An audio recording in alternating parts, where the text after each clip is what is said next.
حضرت ابو امامہ رضی اللہ تعالیٰ عنہ بیان کرتی ہیں کہ میں نے رسول اللہ صلی اللہ علیہ وآلہ وسلم کو فرماتے ہوئے سنا کہ قرآن کثرت کے ساتھ پڑھا کرو، اس لیے کہ قیامت والے دن یہ اپنے پڑھنے والے ساتھیوں کے لیے سفارشی بن کر آئے گا۔ اسی میں قرآن مجید کی تلاوت اور اس پر عمل کرنے کی فضیلت کا بیان ہے، کیونکہ عمل کے بغیر محض کوش الہانی سے پڑھ لینے کی اللہ کے ہاں کوئی قیمت نہیں ہوگی۔ سفارشی کا مطلب ہے کہ اگر اللہ تعالیٰ قرآن مجید کو قوت و گویائی عطا فرمائے گا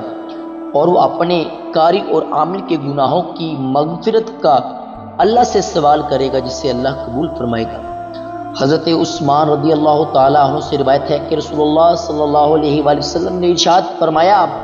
تم میں سے سب سے بہتر وہ شخص ہے جو قرآن سیکھے اور اسے سکھائے۔ اس میں قرآن کریم کی تعلیم و تعلم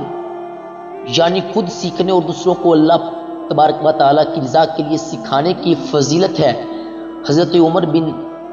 خطاب رضی اللہ تعالیٰ عنہ سے روایت ہے کہ نبی پاک صلی اللہ علیہ وآلہ وسلم نے ارشاد فرمایا، اللہ تعالیٰ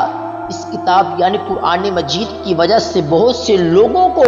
سرفراز فرمائے گا اور اسی کی وجہ سے دوسروں کو ذلیل کر دے گا۔ سرفراز اللہ کے حکم سے وہی ہوں گے جو قرآن کے احکام کو بجا لائیں گے اور اس کے حرام کردہ چیزوں سے اجتناب کریں گے، اور اس کے برعکس کردار کے لوگوں کے لیے بلا آخر ذلت اور رسوائی ہے۔ چنانچہ مسلمانوں کو اللہ تبارک و تعالیٰ نے ابتدائی چند صدیوں میں ہر جگہ سرخرو کیا اور انہیں سرفرازیاں عطا کی، کیونکہ وہ قرآن کے حامل اور عامل تھے۔ اس پر عمل کی برکت سے وہ دین و دنیا کی سعادتوں سے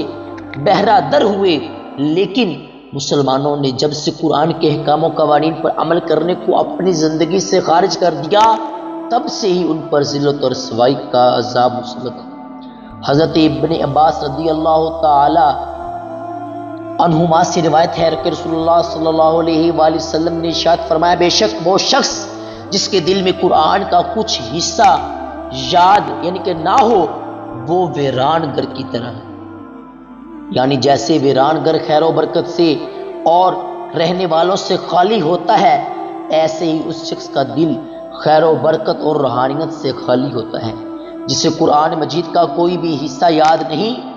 اس سے معلوم ہوتا ہے کہ ہر مسلمان کو قرآن مجید کا کچھ نہ کچھ حصہ ضرور زبانی یاد کرنا اور رکھنا چاہیے تاکہ وہ اس وعید سے محفوظ رہے۔ رسول اللہ صلی اللہ علیہ وآلہ وسلم نے فرمایا، قرآن پڑھو اس لیے کہ قرآن قیامت کے دن اپنے پڑھنے والوں کی سفارشی بن کر آئے گا۔ ایک دوسری حدیث میں بھی ہے، قرآن کو پڑھنے کے بعد اس کو اپنی عملی زندگی میں لانے والوں کے لیے